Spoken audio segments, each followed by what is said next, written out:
ওরা তোমাকে বিনামূল্যে অনেক কিছুই দেবে, কিন্তু শিক্ষা নয়। কারণ তারা জানে শিক্ষা প্রশ্নের জন্ম দেয়। আর আমি তোমাদেরকে চাই তোমরা শেখো, তোমরা জানো, তোমরা পড়ো, তোমরা লেখো, তোমরা প্রশ্ন করো। আজকে ভিডিও প্রফিট অ্যান্ড লস অ্যাপ্রোপ্রিয়েশনের একটা পার্ট নিয়ে, সেটা হচ্ছে ইন্টারেস্ট অন ক্যাপিটাল। সেটা সবার সমস্যা হয় বুঝতে, ভালো করে প্র্যাকটিক্যালি ইমপ্লিমেন্ট করতে অনেক অসুবিধা হয়। দেখো একটা জিনিস তোমরা সবাই জানো, যদি ক্যাপিটাল থাকে, এক্স বা ওয়াইয়ের ক্যাপিটাল থাকে, সেই ক্যাপিটালটা লিখে তার সঙ্গে পার্সেন্টেজটা ইনটু করে দিই। ধরলাম আমি একটা 1,00,000 আর 80,000 একটা অ্যামাউন্ট আছে, তার সঙ্গে পার্সেন্টেজ ইনটু করে দিয়েছি। কিন্তু এই ক্ষেত্রে তুমি মনে রাখবে, দেখো অঙ্কটা পড়ো, ঘি আর মাখন। মাখন আমার ফেভারিট জিনিস। ঘি আর মাখন একটা ব্যবসা শুরু করেছে কবে? 1/4/2023-এ। তাদের সম্পত্তির মূলধন হচ্ছে 10 লাখ আর 8 লাখ। তারা দুজনাই ব্যবস্থা নিয়েছে, ডিসিশন নিয়েছে যে অক্টোবরে তাদের ক্যাপিটাল টোটাল হবে 15 লক্ষ টাকা আরও ইনভেস্ট করছে। 15 লক্ষ টাকা আরও ইনভেস্ট করছে। কোন রেশিওতে? বলেছে কন্ট্রিবিউটেড ইকুয়ালি অ্যামং দেম, সমানভাবে ভাগ করতে হবে, তারা ইকুয়ালি পাচ্ছে। ইন্টারেস্ট ক্যাপিটাল দিয়ে দিয়েছে 10% ফর দ্য ইয়ার এন্ডের, বলেছে 31/3/2024। এবার আমি তোমাকে ভালো করে বলছি, আমাদের ফিনান্সিয়াল ইয়ার শুরু হয় 1 এপ্রিল থেকে এবং শেষ হয় 31 মার্চে। 1 এপ্রিলে শুরু হয় আর 31 মার্চে গিয়ে শেষ হয়। এটা সবসময় মনে রাখবে, ফিনান্সিয়াল ইয়ার হচ্ছে এই ডেটটা। এবার ঘি ইনভেস্ট করছে 10 লাখ টাকা আর মাখন ইনভেস্ট করছে 8 লাখ টাকা। এই সাইডটা এখন বাদ দাও, আমি জাস্ট বলছি, এটা এখন দেখো না। ঘি আর মাখন ইনভেস্ট করছে, তোমরা নর্মালি কি করো, 10 লাখের 10%, 8 লাখের 10% ইন্টু 6/12টা এখন দেখো না, তোমরা নর্মালি এটা করো। যখন প্রফিট অ্যান্ড লস অ্যাপ্রোপ্রিয়েশন করো, টু সাইডে এরকম করে নামিয়ে দাও। বেশ, ঠিক আছে, well and dusted, well and good. তারপরে কি হলো দেখো, 6/12টা কেন হলো? কারণ দেখো 10 লাখ আর 8 লাখ কতদিন ছিল? বলেছে অক্টোবরের 1 তারিখে গিয়ে তারা ইনভেস্ট করেছে 15 লক্ষ টাকা। 15 লক্ষ টাকা তারা ইনভেস্ট করেছে। 15 লক্ষ টাকা যে ইনভেস্ট করেছে, বলেছে দুজনের সমান টাকা দিয়েছে। তাহলে দুজনে যদি সমান টাকা দেয়, তাহলে দুজনকেই 7.5 লাখ করে দিতে হবে। বেশ, দুজনকেই 7.5 লাখ করে দিলাম। দেখো ঘিও 7.5 লাখ দিয়েছে, মাখনও 7.5 লাখ দিয়েছে। তাদের রেট অফ ইন্টারেস্ট কত? 10%। দেখো 10% লিখেছি। এবার তুমি বলবে দাদা এইখানে 6/12 কোথা থেকে পেলে আর এইটাতে 6/12 কোথা থেকে পেলে? দেখো আমরা জানি অঙ্কটা শুরু হচ্ছে 1 এপ্রিলে। তার মানে 1 এপ্রিল থেকে সেপ্টেম্বর অবধি আমার তো কোনো চেঞ্জেস হয়নি, যেরকম ছিল সেরকমই হয়েছে। তার মানে 1 এপ্রিল থেকে সেপ্টেম্বর অবধি আমার 10 লাখ যেরকম ক্যাপিটাল ছিল সেরকমই ক্যাপিটাল ছিল। 10 লাখ 10% ইন্টু 6/12। অক্টোবরে গিয়ে পরে আরো ক্যাপিটাল ইনভেস্ট করছে। কত টাকা ইনভেস্ট করছে? ঘি 7.5 লাখ। কারণ 15 লাখ টাকা কিন্তু টোটাল ইনভেস্ট করেছে, তার মধ্যে দুজনা হাফ আছে। তাহলে 7.5 লাখ টাকা কি করছে? ঘি ইনভেস্ট করছে 10%। আর 6/12 কোনো বাকি 6 মাস, অক্টোবর, নভেম্বর, ডিসেম্বর, জানুয়ারি, ফেব্রুয়ারি, মার্চ, এই 6 মাসে আরো 7.5 লাখ টাকা ইনভেস্ট করেছে। আর এটাতে দেখো 8 লাখ টাকা ইনভেস্ট করেছে। 8 লাখ টাকা ইনভেস্ট করে আরো 7.5 লাখ টাকা ইনভেস্ট করেছে কোথায়? ওই যে অক্টোবরের 1 তারিখে। তাহলে এইখানেও 6/12 হলো, এখানেই 6/12 হলো। কেন হলো? কারণ এই 6 মাস তো কোনো চেঞ্জেস হয়নি। যদি বলতো ধরো অক্টোবরে না করে সেপ্টেম্বরে করেছে, তাহলে এইখানে হয়ে যেত মাসটা 5/12, এইখানেও হয়ে যেত 5/12, আর এইখানে হয়ে যেত 7/12। দেখো তবে গিয়ে কিন্তু 12 মাস হচ্ছে। 7 + 5 করো 12 মাস হচ্ছে। তাহলে এটা হয়ে যাবে তো 7/12। আর কিছু না, আমি আরেকটা এক্সাম্পল দিচ্ছি, তোমরা ওইটা দেখে নাও। ওইটাও কিন্তু পরীক্ষায় খুব আসতে, আগের অঙ্কটা থেকে কিন্তু এই অঙ্কটা একটু চেঞ্জ আছে। অঙ্কটার চেঞ্জটা কোথায় ভালো করে বুঝতে হবে। ঘি আর মাখন ক্যাপিটাল দিচ্ছে 1,20,000 আর 1 লাখ। তাদের রেশিও হচ্ছে 3:1। আমি অতটা গল্প সাজিয়ে লিখলাম না, আমি যেটা মেন ফান্ডা সেটা বোঝানোর চেষ্টা করছি। কারণ মেন জিনিসটা যদি তুমি বুঝতে যাও তাহলে তোমাকে অত ডিটেলসে পড়ে লাভ নেই। ইন্টারেস্ট অন ক্যাপিটাল হচ্ছে 8%। ঘি ইন্ট্রোডিউস করছে নতুন ক্যাপিটাল, সেটা কত টাকা? 30,000 টাকা। কবে করছে? 1/4/23-এ। মাখন কবে করছে? 1/7/23-এ। এটা বুঝতে হবে যে এটা কিন্তু ফিনান্সিয়াল ইয়ার নয়। কেন ফিনান্সিয়াল ইয়ার নয়? কারণ শুরু হচ্ছে 1/1/23-এ, জানুয়ারিতে শুরু হচ্ছে। তাহলে জানুয়ারিতে যদি শুরু হয় তার মানে আমার শেষ নিশ্চয়ই হবে ডিসেম্বরে গিয়ে। এটা আমাকে বুঝতে হবে। যখন জানুয়ারিতে শুরু হচ্ছে তাহলে শেষ হবে ডিসেম্বরে, যখন এপ্রিলে শুরু হবে তখন শেষ হবে মার্চে। এটা বুঝতে হবে আমাকে। দেখো এবার ভালো করে বোঝো, 1,20,000 যে ক্যাপিটাল দিয়েছে ঘি 1,20,000 ক্যাপিটাল দিয়েছে, খুব ভালো কথা, 1,20,000 ক্যাপিটাল দিয়েছে 8%, ঠিক আছে। এবার দেখো কতদিন সেই ক্যাপিটাল নিয়েই চলেছে, 1/4/23 অবধি ওই ক্যাপিটাল নিয়েই চলেছে, তার মানে 1/4/23 অবধি যা ক্যাপিটাল ছিল স্থায়ী আছে। কবে কবে থেকে? জানুয়ারি থেকে 1/4, মানে জানুয়ারি ফেব্রুয়ারি মার্চ এপ্রিলটা তোমরা না, কারণ এপ্রিলের 1 তারিখে নতুন ক্যাপিটাল ইন্ট্রোডিউস করে দিয়েছে, তার মানে জানুয়ারি নেবো, ফেব্রুয়ারি নেবো আর মার্চ নেবো, জানুয়ারি ফেব্রুয়ারি আর মার্চ আমি লিখে নিচ্ছি একবার, April May June July August September October November আর এটা ডিসেম্বর। তার মানে ও ক্যাপিটাল ইন্ট্রোডিউস করছে এইখানে গিয়ে পরে 1 তারিখে, তার মানে আমি জানুয়ারি নেবো, ফেব্রুয়ারি নেবো, মার্চ নেবো, তার মানে প্রথম ক্যাপিটালটা যেটা আছে সেটা 3 মাসের আছে, ভেরি গুড। তারপরে কি হচ্ছে, আরো ক্যাপিটাল নিয়ে আসছে কত টাকা? 30,000 টাকা, মানে যা ছিল ছিল তার সাথে সাথে আরো ক্যাপিটাল নিয়ে আসছে, তার মানে এখন কত টাকা নিয়ে আসছে বলো তো ক্যাপিটাল? এখন নিয়ে আসছে হচ্ছে 1,20,000 প্লাস 30,000 টাকা, আরো ক্যাপিটাল নিয়ে আসছে না, ইনটু কত পার্সেন্ট আছে? 8%। কত মাস হবে? কারণ এপ্রিল থেকে আবার কাউন্ট করবো, কেন জানুয়ারি ফেব্রুয়ারি মার্চে তো ও ওল্ড ক্যাপিটাল নিয়ে ব্যবসা শুরু করেছিল। এপ্রিল থেকে ডিসেম্বর অবধি কত মাস হচ্ছে? April May June July August September October November December, তাহলে 3 মাস যদি চলে যায় তাহলে এখন থাকবে আমার 9 মাস, তাহলে ইনটু 9/12। তার মানে দেখো আমার যদি এটা ক্যালকুলেশন করি কত হচ্ছে 1 লাখে, তোমরা ক্যালকুলেশন করে নাও। মাখনটা আবার দেখে নাও, মাখনটা দেখি, মাখনটাও সেম, মাখন কত টাকা ইন্ট্রোডিউস করেছে? 1 লাখ টাকা। কত মাস এই 1 লাখ টাকাটাই চলেছে দেখতে হবে, 1/7 অবধি 1 লাখ টাকা চলেছে, মানে January February March April May June জুলাইয়ে গিয়ে পরে 1 তারিখে ও ক্যাপিটাল কি করেছে? উইথড্র করে নিয়েছে, মানে টাকাটা তুলে নিয়েছে, তার মানে জুলাইয়ের 1 তারিখে টাকা তুলেছে, তাহলে জানুয়ারি থেকে জুন অবধি যা ক্যাপিটাল ছিল তাই আছে, 1 লাখ আছে, ইন্টু কত হবে? 8%, ইন্টু কত হবে? 1 2 3 4 5 6, তাহলে 6/12, কারণ এতক্ষণ তো তাই তোর ক্যাপিটাল ছিল। এরপরে কি হয়েছে? এরপরে হয়েছে টাকাটা কমে গেছে, কত টাকা কমে গেছে? 1 লাখ ছিল, ও কি করেছে? টাকা তুলে নিয়েছে, ব্যবসা থেকে টাকা তুলে নিয়েছে, কত টাকা তুলে নিয়েছে? 20,000 টাকা, তার মানে আমার এখন আছে 80,000 টাকা, ইন্টু 8%, ইন্টু কত হবে? 6 মাস তো এইদিকে চলেই গেল, তার মানে আমাদের 12 মাসে যদি বছর হয়, 6 মাস যদি আগে দিয়ে দিই এখন থাকবে 6 মাস। তাহলে ক্যালকুলেশনটা করে দেখে নি, চলো করে নিচ্ছি, যেহেতু ক্যালকুলেশনটা একটু অনেক মানে ক্যালকুলেট করতে হয়, তো আমি এটা স্কিপ করে আমি তোমাদের ডাইরেক্ট ক্যালকুলেশনটা নিয়ে চলে এলাম। 12 লাখের 8% ইন্টু 3/12 করলাম, 3/12 ক্যালকুলেট করে নেবে তোমরা, কোথায় করবে? ক্যালকুলেটর আছে ভাই তোমাদের কাছে, ক্যালকুলেট করে নেবে। 1,20,000 প্লাস 30 মানে 1,50,000 সঙ্গে 8% ইন্টু 9/12 করলে হয় 9,000 টাকা। সেম প্রসেস এটাও করেছি, এটা 80,000 টাকার উপরে 8% ইন্টু 6/12, ব্যাস আর কিছুই না। এইটা হচ্ছে ইন্ট্রোডিউস ক্যাপিটাল, এটা হচ্ছে উইথড্র ক্যাপিটাল, আর এইটা হচ্ছে অ্যাডিশনাল ক্যাপিটাল বা ইন্ট্রোডিউস ক্যাপিটাল। এই জিনিসটা মনে রাখবে, এই জিনিসটা তোমাদেরকে কিন্তু পরীক্ষায় একদম দিতে পারে, কারণ তুমি জানো এই বছর তোমাদের আগের বছর যারা এইচএস দিয়েছে তারা কিন্তু অনেক ডিফিকাল্টিস ফেস করেছে, যেহেতু তাদের কাছে অনেক কনসেপ্ট ক্লিয়ার ছিল না, তাই কনসেপ্টটা ক্লিয়ার করা খুব প্রয়োজন। কনসেপ্টটা ক্লিয়ার করো, অ্যাডিশনাল ক্যাপিটাল উইথড্র ক্যাপিটালে ক্লিয়ারটা করো কনসেপ্টটা, আর কিছু না। এরপরে আসবো নতুন নতুন, দেখো অঙ্কগুলো নতুন নতুন ভাবে কিছু শেখো, জিনিস শেখো, যাতে তুমি প্র্যাকটিক্যালি ইমপ্লিমেন্ট করতে পারো পরীক্ষার হলে। ইমপ্রেশন ক্যাপিটালটাকে যদি আরো ইন ডেপথে বুঝতে চাই, তাহলে এটা অ্যাডভান্স লেভেলে একটু ভালো করে বুঝানো, কনসেপ্টটা ক্লিয়ার করে নাও। ডিড মানে কি? পার্টনারশিপ। ডিডে যদি মেনশন থাকে, যদি না মেনশন থাকে ইন্টারেস্ট, তাহলে ইন্টারেস্ট অন ক্যাপিটালটা আসবেই না। If when there is a no deed, ডিডের মধ্যে পার্টনারশিপ ডিড মানে কোনটা? অ্যাডজাস্টমেন্ট গুলো যদি মধ্যে যদি ইন্টারেস্টের কোনো পার্সেন্টেজ না দেওয়া থাকে তাহলে আসবেই না। 2 নম্বর জিনিস, when deed states to provide IOC, IOC মানে হচ্ছে ইন্টারেস্ট অন ক্যাপিটাল দিতেই হবে, ডিডে মেনশন করা আছে ইন্টারেস্ট অন ক্যাপিটাল দিতেই হবে। কি কি কেস হতে পারে? তোমার কাছে অ্যাডুকেট অ্যামাউন্ট অফ প্রফিট, মানে অনেকটা প্রফিট থাকতে পারে, আবার কম প্রফিট থাকতে পারে, আবার লসও থাকতে পারে। তাহলে এই 3টে কেসে আমরা কি কি করব সেটা দেখে নেব। আরেকটা হচ্ছে 3 নম্বর method, when deed states to provide IOC even in loss, loss হওয়ার সঙ্গে সঙ্গেও কিন্তু তোমাকে 3টে জিনিস দিতে হবে।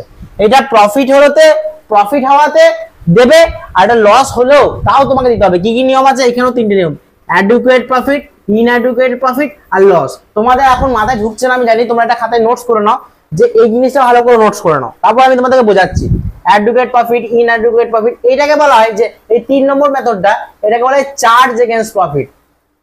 তোমরা জানো কি জানি না, চার্জ এগেইনস্ট প্রফিটে আমরা কিন্তু প্রফিট আর লস অ্যাপ্রোপ্রিয়েশনও করি, প্রফিট আর লস অ্যাকাউন্টও করি। আর এইটা হচ্ছে অ্যাপ্রোপ্রিয়েশন অফ প্রফিট। কি করে হবে আমি তোমাকে দেখাচ্ছি। এটা হচ্ছে অ্যাপ্রোপ্রিয়েশন অফ প্রফিট, এটা হচ্ছে চার্জ এগেইনস্ট প্রফিট। ঠিক আছে, এরপরে তোমাদেরকে ভালো করে বোঝো যে ইন্টারেস্ট অন ক্যাপিটাল অনেক ভাবে বেরোয়। এবার তাছাড়াও অনেক কিছু দেখতে হবে তোমাকে। দেখো এটা কোন মেথডটা করছি বলো তো, যেই মেথডটাতে বলেছিল সেকেন্ড মেথডটা, মানে when deed provides IOC interest on capital দিতে বলেছে, তখন আমরা ওই সেকেন্ড মেথডের যে সাফিসিয়েন্ট আর অ্যাডিকুয়েট আর ইনঅ্যাডিকুয়েট যে প্রফিটটা আছে ওইটা ডিস্ট্রিবিউট করা শেখাবো। দেখো ভালো করে বুঝবে। আমি একটা এক্সাম্পল দিয়েছি, ধরে রাখো একটা কোম্পানির প্রফিট হচ্ছে 1 লাখ টাকা, এ আর বি দুজনের পার্টনার আছে, তারা ইকুয়াল পার্টনার, এবং তাদের ইন্টারেস্ট অন ক্যাপিটাল হচ্ছে, ইন্টারেস্ট অন ক্যাপিটাল এ আর বি এর হচ্ছে 40,000 30,000। আমি ইন্টারেস্ট অন ক্যাপিটাল ডাইরেক্ট দিয়ে দিয়েছি, অঙ্কনের টুকে না বুঝতে সুবিধা হবে। দেখো আমি তাহলে 40,000 30,000 ইন্টারেস্ট অন ক্যাপিটাল লিখতে পারি প্রফিট এন্ড লস অ্যাপ্রোপ্রিয়েশনে, আর নেট প্রফিট 1 লাখ টাকা যেরকম হয় সাধারণত। ব্যালেন্স করলাম নেট প্রফিটটাকে, ব্যালেন্স করলাম 30,000 টাকা ব্যালেন্স বেরোলো, 30,000 টাকা ডিভিজিবল প্রফিট বলে লিখতে পেরে গেছি। লিখতে জানি কি জানি না বলবে হ্যাঁ দাদা, কমেন্টে বলবে হ্যাঁ আমি জানি দাদা, এই 30,000 টাকা কি করে বেরোলো, এটা আমরা করে এসেছি, সাধারণ ব্যাপার, এটা সবাই জানে। বেশ, সেটাকে আমি ডিভিজিবল প্রফিট ইকুয়ালি যেহেতু বলেছিল ভাগ করে দিলাম। সেকেন্ড মেথডটা এইটা ভালো করে বুঝবে। দেখো একটা জিনিস তোমরা মনে রাখবে, কোনোদিন জীবনে না কাউকে নিয়ে পরনিন্দা পরচর্চা বা কাউকে নিয়ে তার অনুপস্থিতিতে কাউকে নিয়ে সমালোচনা করবেও না, সমালোচনা শুনবেও না। শুনে রাখো, তুমি যদি কাউকে নিয়ে সমালোচনা শোনো, তোমার সামনে যদি কেউ সমালোচনা করছে কাউকে নিয়ে, যে করছে সমালোচনাটা সে কিন্তু তুমি না থাকলেও অন্যজনের কাছে তোমার নিয়েও সে সমালোচনা করবে। তাই সমালোচনা, পরনিন্দা, পরচর্চা এই জিনিসটা করবে না। দেখো পরচর্চা করলে তুমি কিন্তু কোনো পুরস্কার পাবে না বা সাফল্য পাবে না, কিন্তু নিজেকে যে চর্চা করবে, নিজেকে নিয়ে যদি চর্চা করো তুমি অবশ্যই সাফল্য শীর্ষে পৌঁছাবে। তাই কোনোদিন না সমালোচনা শুনবে না সমালোচনা করবে, এই জিনিসটা সবসময় মাথায় রাখবে। তার সাথে সাথে নিজে একটা ভালো মানুষ হওয়ার চেষ্টা করবে। দেখো সেকেন্ড মেথডটা দেখো, আমি সবকিছু সেম রেখেছি, শুধুমাত্র একটা জিনিস চেঞ্জ রেখেছি, সেটা হচ্ছে এই প্রফিটটা মুছে গেছে ভাই। এই প্রফিটটা 42,000 টাকা ধরো, এখানে 1 লাখ টাকা ধরেছিলে, শুধুমাত্র 42,000 টাকা প্রফিট ধরো, আর কিছু ধরতে হবে না। দেখো একটা জিনিস তোমরা ভালো করে বোঝো তো, ইন্টারেস্ট অন ক্যাপিটাল দুটো মিলে 70,000 টাকা হচ্ছে, আর আমার প্রফিটই আছে 42,000 টাকা, তাহলে আমার কি ডিভিজিবল প্রফিট বেরোবে? বেরোবে না। তখন আমরা কি করে করব? দেখো প্রফিট যেরকম ভাবে লিখি সেরকম ভাবে লিখেছি বাই নেট প্রফিট। আমরা কি 40,000 30,000 লিখতে পারবো? পারবো না। কেন পারবো না? কারণ আমার কাছে সাফিসিয়েন্ট প্রফিটই নেই, অত টাকা প্রফিট নেই, তত টাকা আমি দেবো কি করে interest on capital? Interest on capital বলো, স্যালারি বলো, কমিশন বলো, কখন দিতে পারবো? যখন আমার কাছে প্রফিট থাকবে। কেন বলো তো? এটা কেমন সেন্স বলো তো? সেটা দেখেছো নানা পাকা টাকা, मैं तेरे वास्ते नाची रे पैसा दे ना, তখন বলছে मैं भी तेरे वास्ते नाची तू भी पैसा दे। এরকম প্রফিট না হলে ইন্টারেস্ট অন ক্যাপিটাল, স্যালারি কিচ্ছু পাবে না। তো প্রফিটটা হয়ে গেছে কম, 42,000 টাকা প্রফিট হয়ে গেছে, তাহলে কি করব? দেখো তাহলে আমি তো ইন্টারেস্ট অন ক্যাপিটাল 40,000 30,000 দিতে পারবো না, কোনো মতেই দিতে পারবো না। তাহলে এই যে নীলকালি দাগটা আমি এটা ক্রস করলাম, এটা লিখবে না। কোনটা লিখবে? এই 24,000 18,000। তুমি বলবে দাদা 24,000 18,000 টাকা কোথা থেকে পেলে? দেখো 42,000 টাকা তোমার প্রফিট আছে, ক্যাপিটাল রেশিওটা দেখতে হবে। ক্যাপিটাল রেশিও মানে হচ্ছে এ আর বি কত টাকা ক্যাপিটাল হচ্ছে। ক্যাপিটাল রেশিও মানে আমার দাঁড়াচ্ছে দেখো 40,000 আর 30,000। তার মানে আমি যদি 4টে শূন্য কেটে দিই তাহলে আমার দাঁড়াচ্ছে 4:3। ক্যাপিটাল রেশিও দাঁড়াচ্ছে হচ্ছে 4:3, মানে আইওসি ইন্টারেস্ট, আইওসি যে তোমার বেরোচ্ছে যে রেশিওটা সেটা হচ্ছে 4:3। ওল্ড 4:3। দেখো তাহলে ওই রেশিওতে ভাগ করে দেবো। কি করব? ওই রেশিওতে ভাগ করে দেবো। কোন রেশিওতে? যেটা ইন্টারেস্ট অন ক্যাপিটাল ওল্ড আছে ওইটা রেশিওটা নেবো শুধুমাত্র। 4:3 রেশিওটা নিলাম, এবং 4 আর 3 প্লাস করলে হয় 7। রেশিও কি করে করতে হয়? 4 + 3 = 7। তার মানে একবার 42,000 × 4 এর 7, একবার 42,000 × 3 এর 7। মানে ব্যাপারটা দাঁড়াচ্ছে ভাই তোর যেইটুকু প্রফিট হয়েছে তুই সেইটুকুই আমাকে ইন্টারেস্ট দে ভাই, প্লিজ ইন্টারেস্ট দে, প্লিজ ভাই দে। তো তাই কোম্পানি কি করছে? ঠিক আছে 42,000 টাকার মধ্যে 4-এর 7 একবার 3-এর 7 করে দুজনকে এ আর বি কে দিয়ে দিচ্ছে। তার মানে এই জিনিসটা কিন্তু আমরা লিখবো না, এটা জাস্ট বোঝানোর জন্য তোমাকে বললাম। আর ব্যালেন্স যেটা বেরোবে সেটা কি করতে তোমরা জানো, এখানে আর তো ব্যালেন্স কোনো কিছু বেরোবে না, কারণ 42,000 টাকা এখানেও আছে, 42,000 টাকা এখানেও আছে, তার মানে দুদিকটা সমান হয়ে গেল। এই হচ্ছে কেস। আরেকটা ছিল তোমার মনে করে দেখো যে অ্যাডুকেট প্রফিট, ইনঅ্যাডুকেট প্রফিট, আরেকটা ছিল লস। লস হলে তো আমরা দিতেই পারবো না টাকা, যদি লস হয় 3 নম্বরটাতে ছিল লস, লস হলে আমরা টাকা দিতেই পারবো না। লস হলে কি করে আমি তোমাকে টাকা দিয়ে দেবো? আমি কি নিজের পকেট থেকে টাকা দেবো নাকি? আমি কি নিজের বইয়ের গয়না বিক্রি করে টাকা দেবো নাকি? দিতে পারবো না। লস হলে দিতে পারবো না, no interest will be charge, loss হলে দিতে পারবো না। এরপরে আসবো 3 নম্বর মেথডটা, যেটা তোমাকে বললাম না চার্জ এগেইনস্ট প্রফিট, ওইটাতে আসবো। লস হলে দিতে হবে এরকম একটা ব্যাপার, ডিডে মেনশন আছে প্রফিট হোক বা লস हमको चाहिए पैसा, प्रॉफिट होगा বা লস हमको चाहिए पैसा। ये हो गया बात। চলো এটা হচ্ছে 3 নম্বর যে মেথডটা, লস হলেও আমাকে ইন্টারেস্ট অন ক্যাপিটাল দিতে হবে, মানে একটা বাধ্যতামূলক আমার লস হলেও ইন্টারেস্ট অন ক্যাপিটাল আমাকে দিতে হবে। সেখানেও 3টে ফর্মুলা ছিল, একটা অ্যাডুকুয়েট প্রফিট, একটা ইনঅ্যাডুকুয়েট প্রফিট, একটা লস। দেখো অ্যাডুকুয়েট প্রফিট প্রথম, ইনঅ্যাডুকুয়েট প্রফিট সেকেন্ড, লস হচ্ছে থার্ড। আমি এক্সাম্পল কেস স্টাডি নিয়ে বোঝাবো। কেস স্টাডিটা হচ্ছে সেম কোশ্চেন, প্রফিট 1 লাখ টাকা, এ আর বি ইকুয়াল পার্টনার, আইওসি মানে ইন্টারেস্ট অন ক্যাপিটাল 40,000 30,000।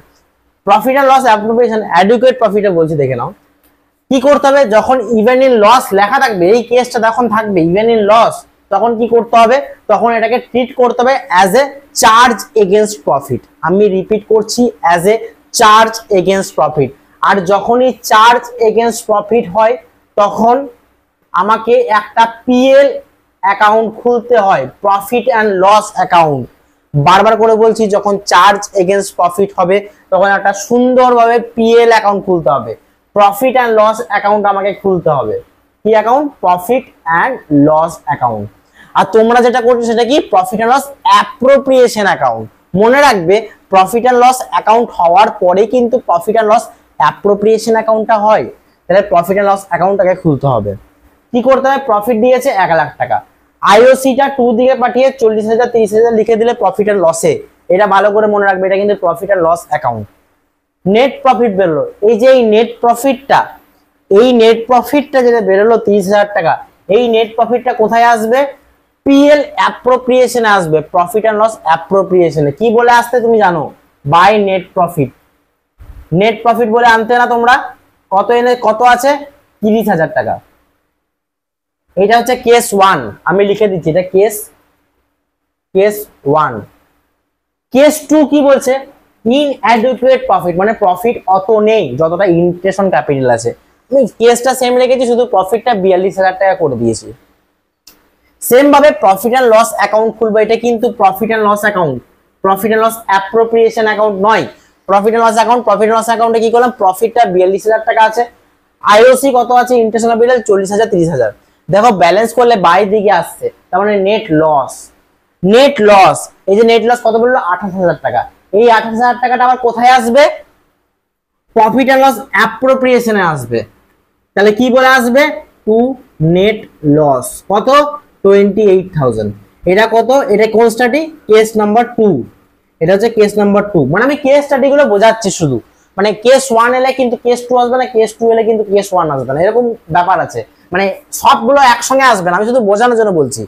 কেস 2টা যদি হলো তাহলে কেস 1টা আসার প্রশ্ন ওঠে না। কেস 3 লস, একদম লসে রান করছে। কি কোশ্চেনটা? Same question, exceptional. লস হচ্ছে 42,000 টাকা। আগের বার প্রফিট হচ্ছিল 42,000 টাকা, এবার লস হচ্ছে 42,000 টাকা। তাহলে 2 লস বলে 42,000 টাকা লিখলাম, কারণ প্রফিট হলে বাই দিকে লিখি, লস হলে 2 দিকে। কোথায় লিখবো? PL account, not profit and loss account, profit and loss appropriation account. কোথায় লিখবো? প্রফিট এন্ড লস অ্যাকাউন্টে লিখবো, প্রফিট এন্ড লস অ্যাপ্রোপ্রিয়েশনে লিখবো না। প্রথমে বারবার করে বলছি, কান কামড়ে শুনে নাও, প্রফিট এন্ড লস অ্যাকাউন্টে লিখবো। 2 লস বলে লিখলাম 42,000 টাকা, 2 আইওসি বলে লিখলাম 40-70। তাহলে আমার লস বেরোলো দেখো 1,12,000। বাই দিকে নেট লস বলে লিখলাম 1,12,000। এই নেট লসটা কোথায় ট্রান্সফার হবে তোমরা খুব ভালো করে জানো। কোন দিকে যাবে? প্রফিট এন্ড লস অ্যাপ্রোপ্রিয়েশনে যাবে। কোন দিকে যাবে? বাই দিকে আছে, মানে আসবে 2 দিকে। 2 নেট লস। কেস নাম্বার 3 আমি জাস্ট লিখছি, কেস নাম্বার 3 তোমরা লিখবে না। কত হচ্ছে? 1,12,000। এই হচ্ছে পুরোপুরি আইওসি মানে ইন্টারেস্ট অন ক্যাপিটাল যা কিছু ডেপথে আছে CBSE, ICSE, West Bengal board সব ডিটেলসে আমি ইন্টারেস্ট অন ক্যাপিটালে কিন্তু ক্লিয়ার করে দিলাম। এর থেকে বাইরে কোশ্চেন আসবে না, ওয়েস্ট বেঙ্গল বোর্ডে তো আসবেই না, সিবিএসসি আইসিএসসি থেকেও আসবে না। যারা CBSE board, ICSE board follow করছো এই জিনিসটা বুঝে নাও, বা যারা সিএ করবে, যারা বড় হওয়ার চেষ্টা করছো তারা এই জিনিসটা বুঝে নাও, তাদের জন্য 100% কাজে লাগবে। ধন্যবাদ আজকের ভিডিওটা দেখার জন্য। আমি জানি তোমরা আমার সঙ্গে আছো, তোমরা আমার পাশে আছো। পড়তে হবে, লড়তে হবে, জিততে হবে। এলাম।